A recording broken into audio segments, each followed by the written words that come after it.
It's astonishing. All this is only 20 or 30 minutes from the heart of San Francisco. Not a human habitation in sight anywhere. I've been living out here for some months to write and to absorb an atmosphere that is different from the city, to try and find out what is the essential difference between the world of nature and the world of man. Because there's an obvious difference, like the difference of artistic styles. No one, for example, would confuse a painting by Leonardo with a painting by Picasso, or music by Bach with music by Shostakovich. And in the same way, there seems to be a complete difference of style between the things that human beings do and the things that nature does, even though human beings are themselves part of nature. On the one hand, nature is wiggly. Everything wiggles. The outlines of the hills, the shapes of the trees, the way the wind brushes the grass, the clouds, tracks of streams. It all wiggles. And for some reason or other, we find wiggly things very difficult to keep track of. And you know, we say to people, keep still so that I can see you. Keep still for the camera. And we say, well, let's get things straightened out. Let's get this ironed out. Let's get it all squared away. And then somehow we think we understand things when we have translated them into terms of straight lines and squares. Maybe that's why they call rather rigid people squares. But it doesn't fit nature. You know, wherever human beings have been around and done their thing, you find rectangles. We live in boxes. Our streets, especially across states like Kansas and Nebraska, are laid out in a grid pattern. Why, they even dropped a grid pattern on top of San Francisco with all those hills so that cars run away. Because it seems that the human being really has a very simple kind of mind. And all this wiggliness is too complicated. I don't think it really is complicated. Because after all, it's very simple to move, say to raise something or to open and close your hand. It's perfectly easy, because we don't have to think about it. Things become complicated only when we think about them. And that's because we're trying to translate them into a form of life which is very much simpler and cruder than the forms of life we're talking about. A triangle is very much simpler and cruder than a mountain, even though you may represent a mountain with a triangle. Human beings are just as wiggly as nature, and our brains are an incredible mess of wiggles. And that's the part of ourselves that we understand least of all. I'm afraid the problem is partly due to Mr. Euclid, who invented geometry, because he didn't really measure the Earth. He measured and gave us ideas about the very simple forms in his own mind. And perhaps we should come to the conclusion that he really had a rather weak intellect. Because sometimes when I'm in the middle of all this, I feel as if I were in the middle of an amazing brain. In other words, the brain is a network of interconnected neurons. And each one of those neurons is a fairly simple affair, because it either fires or it doesn't fire. It gives you the message on or off, yes or no. But what we call things, the plants, birds, trees, are far more complicated than a neuron, and there are billions of them. And they are all living together in a network. Just as there is an interdependence of flowers and bees, where there are no flowers, there are no bees, and where there are no bees, there are no flowers. They're really one organism. And so in the same way, everything in nature depends on everything else. So it's interconnected. And so the many, many patterns of interconnections lock it all together into a unity, which is, however, much too complicated for us to think about, except in very, very simple, crude ways. But I am part of all this. I am, as it were, one of the cells in this tremendous brain, which I can't understand, because the part cannot comprehend the whole. And yet at the same time, I don't feel, like so many people seem to feel, that I'm a foreigner or a stranger in this world. Its aesthetic forms somehow appeal to me more than most of the aesthetic forms which men have produced. I feel in it as if,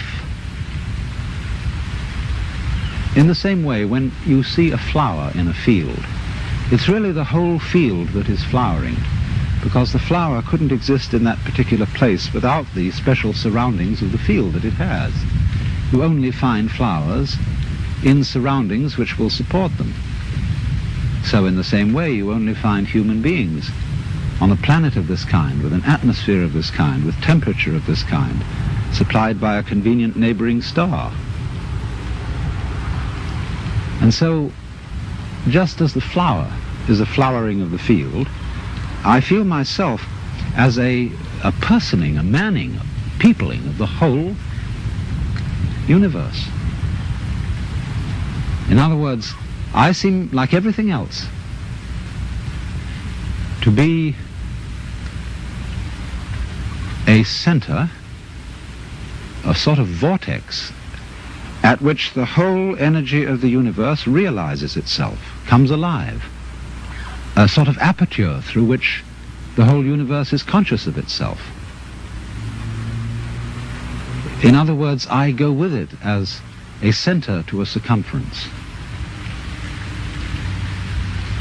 You know, the astrologers, in theory at least, may not have been so far wrong when, in trying to draw a picture of a human mind or soul, they drew a very crude map of the whole universe centered on the time and place of the birth of that particular person. It's not a bad idea, but I don't think the astrologers know how to read their maps, because the maps are too crude. But the essential point is obviously that each one of us, not only human beings, but every leaf, every weed, exists in the way it does only because everything else around it does. In other words, there's a relationship between the center and the circumference, which is rather like the relationship between the poles of a magnet. Without the center, no circumference. Without the circumference, no center. And although we say of poles that they're the poles apart, that is to say, extremely different, there's something between them, just as the north and south poles of a magnet are united by the magnet. So the individual and the universe are inseparable. But the curious thing is that while that's rather easy to see in theory, very few people are aware of it in an important, strong way, like one is aware of blue in blue sky or of the heat in fire. It's more of an idea than it is of a realization. And so it strikes me more and more that our failure to feel at home in this astonishing brain in which we live is the result of a basic initial mistake in our thinking about the world, and is in turn the cause of what is beginning to look like the failure of our technology, of the fact that everything we're doing to try to improve the world was a success in the short run, made amazing initial improvements, but in the long run we seem to be destroying the planet by our very efforts to control it and improve it. And it strikes me that that is because we are really too simple-minded to understand what we're doing when we interfere with the natural world strongly and on a vast scale. We don't really interfere with it because that would suggest that we were something different from it, something outside. But I think what we're doing is we are understanding it in terms of languages, numbers, in terms of a logic which is too simple for the job, too crude for the job. To begin with, we understand everything in terms of words or numbers, and they're stretched out in rows, in lines. And our eyes have to scan those lines in order to understand them. But when I scan this view, I don't do it line by line by line. I see the whole thing at once. I take it in with, as it were, a wide-angle lens. But when I try to understand the world through literature and through mathematics, I have to scan lines. You know, that's why it takes us so long to get educated in school, because our eyes have to scan and organize miles and miles of print. And that takes us 20 years or more to get through it. But life happens, changes go on too rapidly for that. Because you see, in the world, everything is happening all together everywhere at once. And meanwhile, we, with our myopic little minds, are working it out step by step. Of course, we are greatly assisted by the rapidity of the computer. But even so, the computer is still looking at things in rows as the magnetic tape goes through and is scanned by the computer. It's still all going along in a single track. And I suppose then our difficulty is that we have lamentably one-track minds in an infinitely many-tracked universe. And we may have to come to the alarming conclusion that the universe is smarter than we are.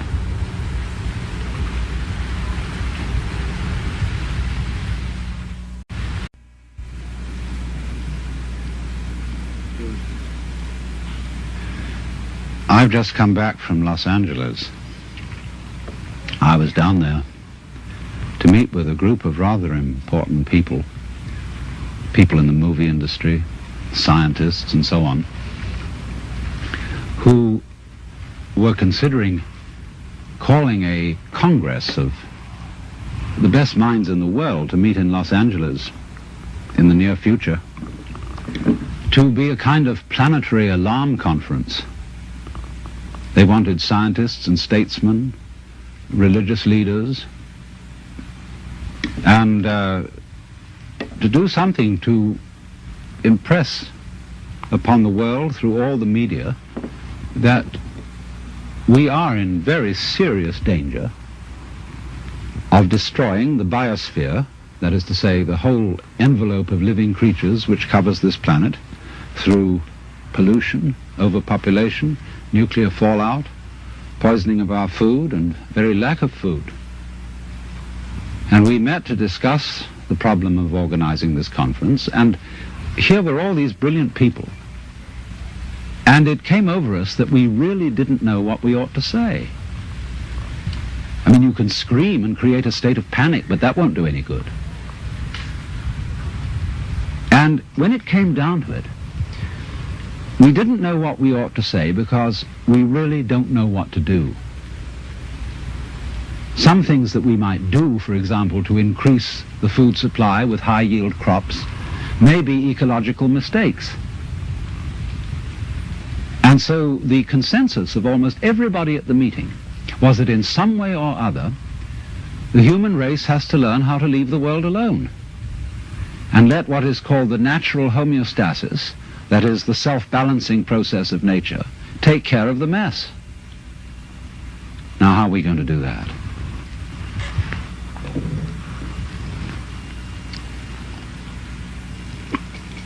This is Japanese ceremonial tea.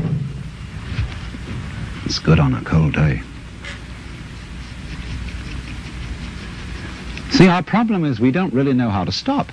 We've got something started and we see it's going in a wrong direction. And I think the difficulty is, to borrow an old Chinese saying, that when the wrong man uses the right means work in the wrong way. In other words, there's something wrong with the way we think. And while that is there, everything we do will be a mess. Now, what is it that's wrong? Now, as far as I can see, the basic mistake is that we've invented this wonderful system of language and calculation, and that it is at once too simple to deal with the complexity of the world, and also we are liable to confuse that system of symbols with the world itself, just as we confuse, say, money with wealth. A lot of people are in business to make money instead of wealth. When they make the money, they don't know what to do with it.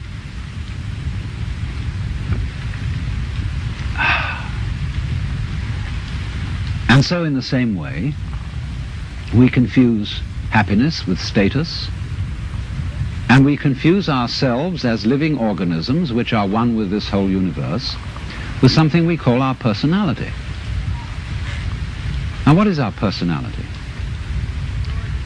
Our personality is what we call our image of ourselves, and also our thought about ourselves, our idea of ourselves. This is the person. In other words, what people meet and understand, and what I understand as Alan Watts, is a big act which is not really me.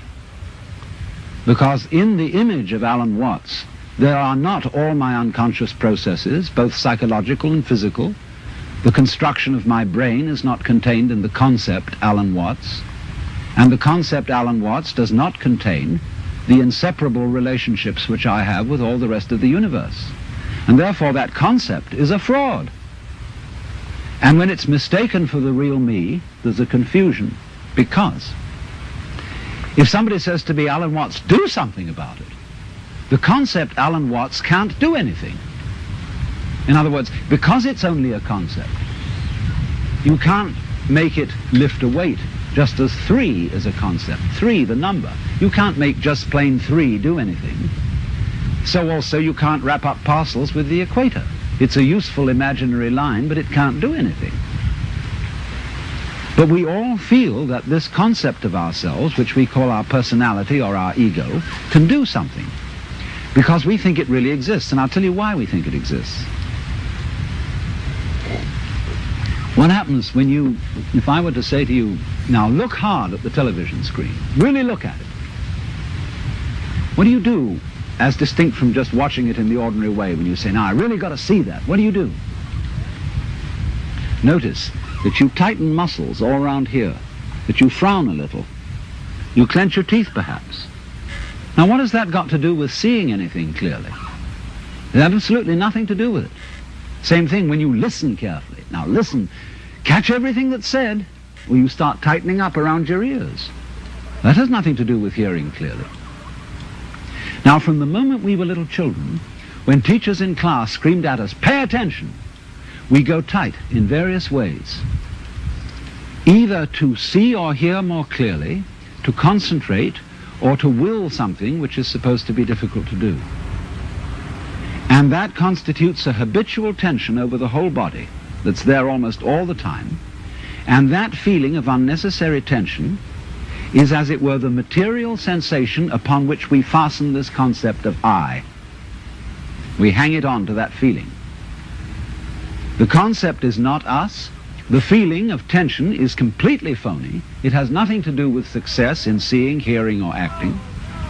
And so we get the marriage of an illusion with a falsehood, and that we call ourselves. And no wonder we feel cut off from everything, alienated, frightened of life and death. So what has to happen is we have to come back to a sane view of our own life, which is the way we really are, an organism functioning in terms of the whole environment, with the whole environment, instead of this funny little separate personality. But how are we going to do that? People say, oh, you can't change human nature overnight. You're asking us to give up the ego. And that's the most difficult of all things to do. Actually, it isn't, because the ego doesn't exist. But of course, if you try to give up your ego with your ego, then it'll take you to the end of time. Because this is the point. You can't transform yourself. You can't make yourself sane. You can't make yourself loving. You can't make yourself unselfish. And yet it's absolutely necessary that we be that way. It's absolutely necessary. If we are going to hand over the direction of nature to nature, which is what it comes to, it's absolutely necessary that we let go of ourselves, and it can't be done. Not by anything that we call doing it, acting, willing, or even just accepting things. You can't do it. Why? Because you don't really exist as that kind of a separate ego or personality. It's just an idea based on a phony feeling. So when it comes down to it, it's shocking news for us, for the human race, for our pride. You're only making a mess by trying to put things straight. You're trying to straighten out a wiggly world, and no wonder you're in trouble. So you can't do anything.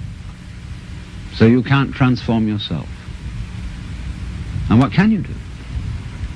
What happens then if you actually realize you've come to a dead end? And the human race has come to a dead end, in my opinion. What then? Commit suicide? Or is there something else?